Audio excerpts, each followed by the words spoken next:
Welcome to Marketing Made Simple TV. My name is Jeff Ogden, the host of the show, and we're excited to have you back once again at this great show. And we're excited about today's guest because we have a good friend on today's show, Paul Dunay, the VP of Global Marketing at Maxymizer. So let's welcome Paul to the show. Hey guys, how you doing? Thanks for having me.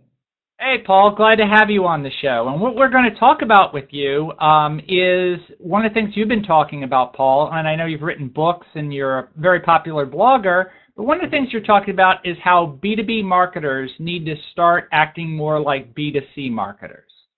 So, yeah, I think there's a big disconnect there, absolutely.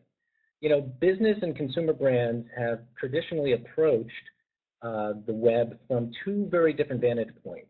And it's obvious why, right? You know, business marketers will talk about a longer business cycle, sales cycle.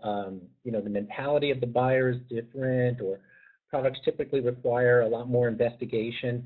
But when you think about it, at the common denominator, you know, B2B can be and is very similar to B2C in the sense that, you know, if you're researching a new car or, you know, putting some research into a travel destination or even buying a, you know, luxury item like a piece of jewelry online, there's a lot of research that goes into it too, much like enterprise software. And, you know, consumers, and much like the business world, want to be educated and informed, right? So what they want to feel is though that you kind of understand them and you get their problem, and it not be like a, you know, Wikipedia-like site that has just a ton of information. So I think there's a way in which B2B can be more inspired, let's say, by B2C sites to keep up with the savvy consumer experiences that they're having probably, you know, in the same day. Maybe you've got a, you know, a CIO who's researching your enterprise software, but, you know, buying something online, you know, during his or her lunch hour, right? And having a much more visual, concise, consumable kind of an experience, right? I think that's very good advice, Paul. In fact, I attended a Marketing Experiments webcast, and they talked about the need to simplify. And he gave the example between the original Yahoo site, where you had a zillion different options, and Google, which is a short search box, and how simple is just so much more compelling. Yeah, simple is definitely compelling. So but it's difficult in B2B if you think about it. I mean, enterprise software isn't simple, right? That's where things get tough. Yeah, you're right. And you talked about 5 aspects, and let me just mention them, and then we'll go through each one. You talk about how you design your site. You design it more for people rather than companies. You talk about testing and serious testing, treating your content like a category, employing deeper search and sort capabilities, and allowing product reviews. So let's explore each one of those. Sure, absolutely. Talk to us about how people should design their website. Yeah, you know, this is my favorite one because we all know the typical B2B design, the typical pattern, right? It's the big hero graphic and then 3 boxes underneath that tout something like news and events or awards or an upcoming webinar. And then underneath that, there's probably like a splash of customer logos, maybe even rotating, something like that. That design, and the only reason I can say it and poke fun at it is I've been using that design for easily 10 years. I mean, I can remember back in 2000, 2001 doing a site like that and thinking it was, you know, groundbreaking. But it's very typical now. So, you know, if you take a look at leading e-commerce brands and compare and contrast, you're going to find that their site is designed with the buyer really in mind, right? So you hit the home page and you know exactly what they're promoting, what the latest promotion is. It's going to be interesting to see during, you know, Cyber Monday, you know, just how in tune they are. But you see, you know, the typical offer, the promotion, whatever it is running. The hero imagery is used much more strategically. It probably doesn't have 5 hero image graphics rotating around. It has probably 1, maybe 2 or 3. So it's a little bit more concise in that way. And the other thing that B2B sites do is they fall into the jargon trap, right? The trap of, you know, deadly, you know, words and acronyms and speaking to somebody like it's a foreign language, and you really don't see that on B2C. So I think if B2B marketers, you know, take a look at B2C seriously about what they're doing on their site, they're going to see some ideas that they can probably co-opt on their site. Very interesting. And I got to tell you, one site I found recently that I highly recommend everyone take a look at is a company called Brains on Fire. And someone pointed to it, but it's one of the coolest websites I have ever seen. It looks nothing like the model that you just described. So I recommend everyone check that out. Your second point, Paul, is about testing and serious testing. Yeah. What do you mean about that? Or even just taking testing seriously, right? So B2B marketers, we all know this. B2B marketers spend a copious amount of money on driving traffic to their site, whether it's display ads, SEM, SEO, feeding the Google beast and, getting traffic to their site. And we do a good job of it generally. But the stat that really blows my mind is they spend very little money on converting that traffic, right? So the actual numbers out by eConsultancy in the last 2 weeks, the number has even grown to $92. For every dollar they spend in optimizing, they spend $92 in driving traffic to the site. So I think there's a huge imbalance there that they're driving the traffic to the site, great, but how much are you spending really to convert that traffic? So things like, landing pages, things like, email signups, are you really getting the most out of that from the traffic you're driving to the site? And I think, quite frankly, we're leaving money and leads on the table as B2B marketers. So that's why I'm passionate about this one. I think the thing with B2C companies is they're not just employing testing, they have sort of like a culture of testing. Everything that goes up has to be tested. And I know I don't see that in B2B, and I know I'm victim of doing the same thing, right? It's like, let's just throw it up there, see how it goes. You really have no idea if, at the end of the day, it's affecting the site positively or negatively, right? Is this new hero graphic that you love that's really cool with this cool call to action, is it really working? How do you know, right? I mean, so people typically look in Google Analytics and see if it's working or not, but you really never know the amount of people that could have or should have clicked on it, and that's where testing comes into play. So I'm actually working with a customer at IBM who is doing a ton of testing from a B2B perspective, and I think they're ahead of the game in that sense. I like that point, Paul, because I think testing is what marketing is all about. Whether it's which test won or marketing experiments, it's all about testing. And you're right that marketers don't do nearly enough of it. And they could learn that lesson from B2C marketers.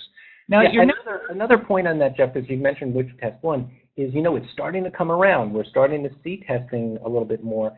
And I think the reason that you're seeing testing more is the lack of being able to differentiate. A lot of products are blending together. A lot of people have enterprise-wide, end-to-end solutions for, fill in the blank. And how do you really differentiate? Can you differentiate by having a superior customer experience on your site, getting people to the right information? If they looked at data center or something or other on your site, can you feed them data center next time they come back? Almost like an Amazon-like experience, which is really missing in B2B. So sorry to go on about that one, but I think there's a lot of work to be done there. That's good, Paul. In fact, Jim Burns of Avatage is a friend of mine, and he has a saying that if I took your company name off your content, would anyone know what company it was from? And that gets down to differentiation. He showed me an email from a marketing automation software company. It could have been from Marketo, Eloqua, Silverpop, Acton. It could have been from anyone. They said exactly the same thing that everybody else says. So you got to find something that you can do differently than everyone else. Yep. So your next point, Paul, was treat your content like a category. Explain to me, what do you mean by that? Yeah, this one is a little bit harder to get, but if you think about the typical B2B content, our content runs in case studies, white papers, ebooks, etc. And then you think about the typical B2C content, it's male, female, jeans, shirts, whatever. It's a category. And I think if you start to think about your content, maybe let's say it's your product, so data center, and think about that as a category, or a service like financial services optimization or something. Think about that as a category, and then provide all of the items needed underneath that in a really cohesive way. I think that's where there could be some additional benefit by treating your content like a category. I also think the content pages are crucial for making the educational process that most buyers are going through really frictionless, right? I mean, if you go to a typical B2C site, very easygoing, easy to buy something, and they're focused on that like frictionless commerce. I'd like people to think a little bit more about that from a B2B perspective. How many clicks? Can you do stuff like pop up a white paper, like a view of a white paper or a sample survey, without having to click? Can you just present something that will pop up on the page without people having to click to another page? We see that going on with like light boxes for videos, where people apply that same technique for popping up a little light box and showing a video without leaving the page. I think there's a lot of work we can do to eliminate clicks and make it a much less friction-filled environment. Mm. It's good. I like that. Also, organizing your content like a category, because, like as you said, white papers, ebooks are around the media type instead of organizing around, how do you articulate the value of your product category. Right. Now, your next point, which I got to say I don't really understand exactly what you mean, so I'm sure you'll share it with me, but employ deeper search and sort capabilities. What the heck are you talking about, Paul? Right. So, B2B versus B2C in this sense, another big difference. A B2C company, search is a must-have. People are optimizing that search box. They're providing pre-filled answers. They're directing them right to the product, not even having another click.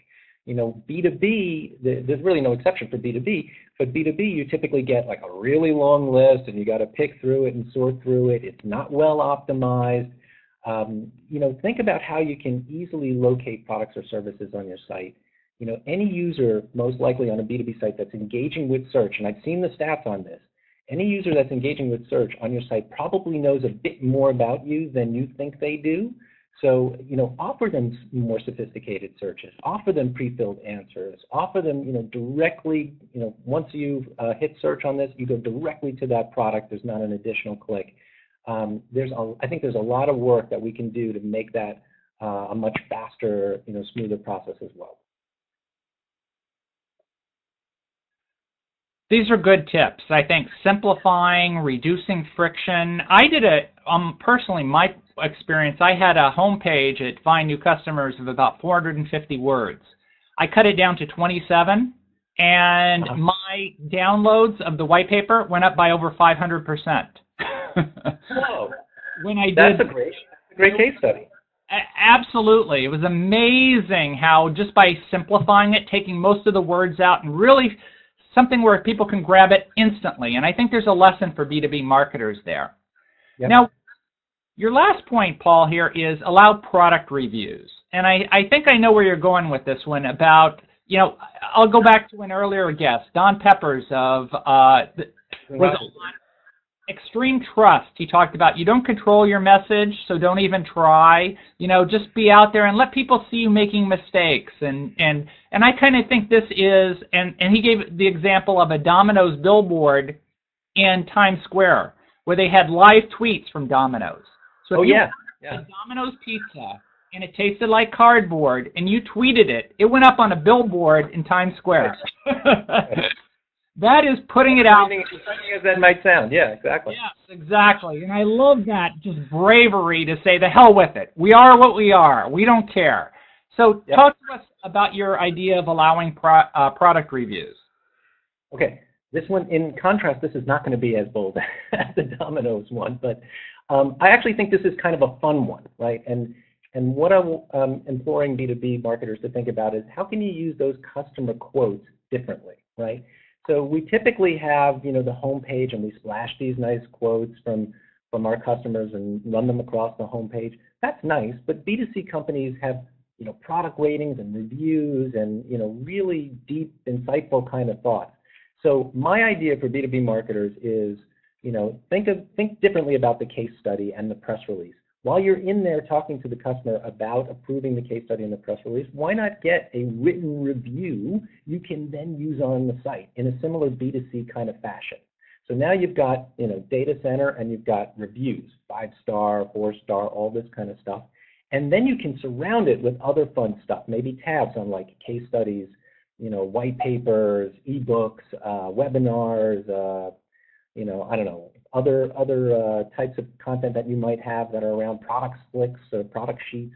I think it could get really fun and interesting. And, you know, because if they're looking at this particular data center solution, you know, they're probably considering buying. And what's going to throw them over the edge, like it happens in B2C, is a product review, something, you know, heartfelt and meaningful. So I think those customer logos and customer quotes could go a much longer way. And by the way, don't forget to put like request a demo in that same box, like right by the bottom of the, you know, the customer review. You know, might as well ask for the sale. I think we could be making a lot of this stuff work much harder for us. I like that tip, Paul, and I go back to the Amazon example, right? You have a book review. You can write a review, or you can actually take your webcam and you can record a video review. Well, right. What if a B2B seller actually did that? Say, review our product. You use it. Tell us what you think. Write a review or record a video. But I think one thing I'm going to ask you about is how B2B companies need to be more brave, like B2C companies, and try things that, like, might allow negative feedback to come back. Tell me, what are your thoughts about that? Yeah, you know, you just don't see it, and I love how you connected it back to that thought of, you know, Don Peppers and Rogers and the Domino example. I asked one of the guys at Domino's in their social media group, like, how did you ever get this kind of thing passed in the organization? Like, you know, if I was to go suggest that at Maxymizer, or if you were to go suggest that at, let's say, Eloqua, you know, are they going to laugh you right out of the room? And the interesting part about Domino's is they got kind of radicalized. They had some, you know, negative PR. Remember the whole thing with the cheese up the nose in the YouTube videos and stuff like that? And the CEO really realized there's a lot of power in these YouTube videos that are out there, and there's a lot of power in social. So instead of, you know, trying to hide it, you know, they fought that and they bounced back, and now they're using it everywhere. They've got that app where it shows you the amount of time it's going to take to get your pizza and what the name of the person is who's going to be delivering your pizza. They've got, you know, you write a review and it goes up on this billboard, but it could also appear on a box, on a Domino's pizza box, right? So it incents that kind of behavior. I just don't see B2Bers doing that, at least not yet. And it probably would come from some of the larger, more innovative folks like a Cisco, you know, an IBM, maybe an SAP to do something along those lines. It's going to take somebody to dip their toe in the water first, but then I think it would be obvious that, you know, other people would jump in. That's interesting, Paul, and I think one of the problems B2B sellers have today is they all sound alike. So I think a great opportunity for someone is to say, the hell with it. Let's just let it go. You know, let's encourage reviews. If they're negative, so what? Let's encourage video reviews. I think there's an opportunity for the company that does that is going to look so different than all their competitors. So I think there's a great opportunity there. Yep. So let's kind of summarize here at the end of this discussion of what are the top 2 or 3 takeaways you think someone should learn from this video on how a B2B seller can act like a B2C marketer? Well, first of all, just think differently, right? Begin to think, what can we actually be doing that's much more B2C-like? So start to look at and monitor a certain group of sites. I mean, my eyes have been opened by just looking at sites and saying, what could I be taking and adopting in my organization? The second is try to break free of the classic B2B, you know, almost boring way of showing your website. I know I'm busy doing that right now for Maxymizer to take them to a whole new level, and I really think it's going to be something fun. I think testing. Marketers for too long, and, you know, I'm throwing myself under that bus. Marketers for too long haven't tested things in a way that they absolutely know that it's improved the experience and made it better. I think it now more than ever in the age of big data and the age of, you know, all of these very similar services and similar sounding services, that we have to differentiate on customer experience. And then find ways to use content differently. I mean, I've given you some around product reviews, around using it as a category, grouping it differently. It doesn't have to be products, services, reviews, you know, news, events, all the classic things that we do as a B2B marketer. I really feel we should be getting away from that. This has been a great discussion, Paul, and I've enjoyed having you on the show. As a last question, tell us about where can someone learn more about you and the books you've written and your blog and what you're doing today. Well, thanks. I appreciate that question. I've got everything listed on pauldunay.com, one word, pauldunay.com. It's got all my books, all my speaking engagements, where you can find me next. Right now I'm here at Forrester at their e-business summit, going to be speaking later today. So, I'd like to see you out on the road, and feel free to contact me through that site. Thanks, Paul. This has been a great interview, and I appreciate you being on the show. Again, to remind you, it's Paul Dunay, DUNAY.com. He's written, you'll find at that site his popular blog, as well as books he's written, and he's also the Global VP of Marketing at Maxymizer now. So, great guest on the show, and glad to have him on the show. Before we go, we want to thank our sponsors, because our sponsors make the show work. Avatage is a great content marketing company with innovative ideas in the Boston area. Digital Ethos is an educational nonprofit, has some great content on their site. Communication Strategy Group is a great PR and brand telling firm and does all the PR work for this show, and they do a great job. And lastly, Eloqua is the world's largest revenue performance management software company. And as you can see from behind me, they're the sponsor of this show, and they do a great job. And lastly, Watchitoo, that provides this platform. Marketing Made Simple TV premieres every Thursday at noon Eastern Time. So until next week, we'll see you next time on Marketing Made Simple TV.